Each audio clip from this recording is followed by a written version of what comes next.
These hangover Jim Crow laws are the greatest threat to our freedoms today, not just nationally, but internationally as well. Nationally, because of gangs in the inner city funded by drug money, money which would be spent in the legal economy to improve and build homes, buy cars, washing machines, and other labor-saving devices. A true stimulus to the economy. Instead, we're giving that money to gangs who are spreading lawlessness north and south of the Rio Grande, supporting house invasions and rape of young women, terrifying them. So here we are supporting our domestic terrorists, and likewise in Afghanistan. Warlords getting their money from poppies, source of heroin. We're buying the ropes for these folks to hang us with, only it won't be ropes but mushroom clouds. How idiotic. That's where our present policies are taking us with our phony drug war when it's really drug prohibition. Been there, done that. Depression and mass hysteria. Amazing how they go hand in hand. Prohibition didn't work with alcohol, and it's not going to work with other intoxicants, drugs like marijuana, mushrooms, peyote, etc. All drugs from different cultures than the Eurocentric dominant one. And that's where xenophobia essentially became policy. Bill O'Reilly of the Unfair and Unbalanced Fox station recently struck a guest on his show, John Stossel, dumb with the news medical marijuana users were using that as a cover. In Billow's reality, these are heroin users in disguise who make false claims to doctors so they can get marijuana, then sell that to school children, and with that money buy heroin. Such reasoning is so twisted it comes from the innermost circle of hell, where Dante put Pope Clement V, among others, for their absolute betrayal of truth. Through lies, deceit, and self-glorification, attempting to portray good as evil and evil as good. What happened to Galileo and science by authorities too proud to see, let alone admit, their ignorance on the subject.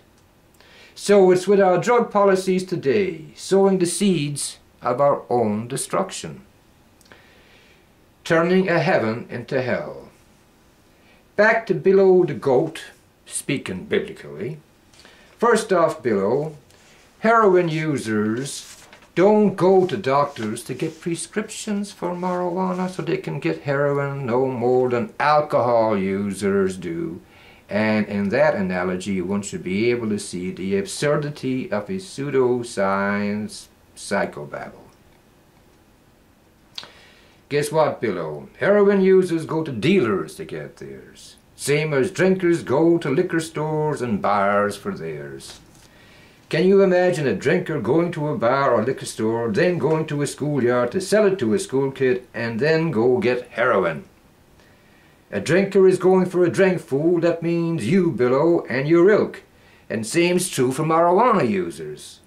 For them it is medical, and there is scientific evidence, but it won't be allowed in our dictatorship of know-nothing, truculent, bloviating, barbaric demagoguery on the subject. No more than it did in Galileo's time, nor in more recent times in this country through segregation, Jim Crow laws, and now our deadly drug laws.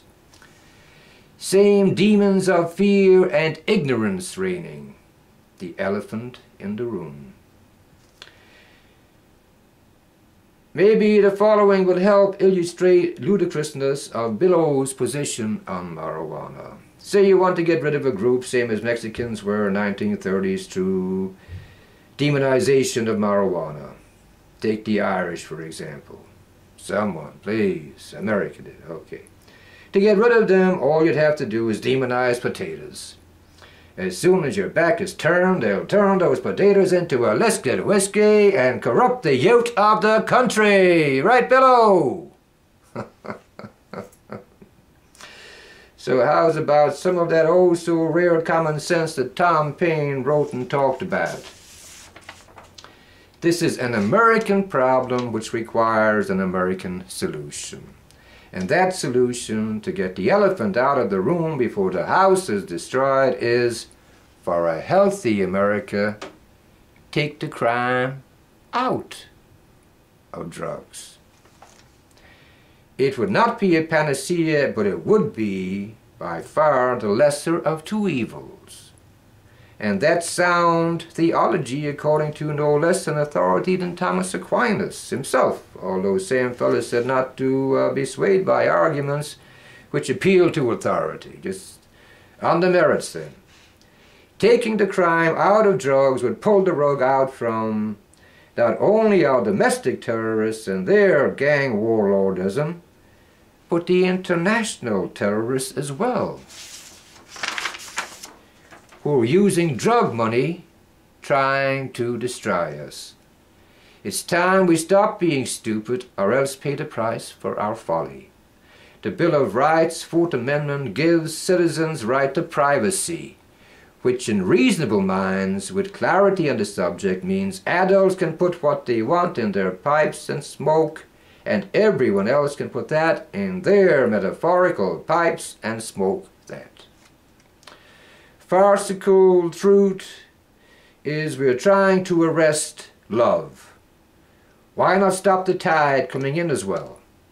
Case in point. Back to the city where Susan B. Anthony was tried and found guilty of voting, Canandaigua, New York. A local folk hero known for, quote, spreading the love, Dave Bellis, was arrested by the local police for possession and sale of marijuana. Okay. In reality, the police arrested a farmer, leaving the farmer's inn. That was the name of the place, the bar. And he was taking his wares to the market to sell his wares. That's illegal. It's illegal to farm. That's how absurd this is. It's in the Old Testament about the plants being given to us. But again, it shows our human perversity. You can take something good and turn it into evil and convince people. But what Lincoln said, you can fool some of the people all of the time, all of the people some of the time, but you can't fool all the people all of the time. Our present policies, if we change them and take the crime out of drugs, okay, will make such a difference in our culture. I can go back over it. But why are we not getting through with that message? We have commentators who can listen. Now, Dr. Nancy had the right idea. All right, with her prescription. Get vaccinated because the evidence is there, evidence-based that she's talking about. Science, in other words. And since the evidence is there for marijuana, over 17,000 studies done, a recommendation of get high if you're sick and or whatever, and get you shot. That is an excellent prescription for America based on evidence, not ignorance fearfully played by demagogues. And that's our reality. Okay?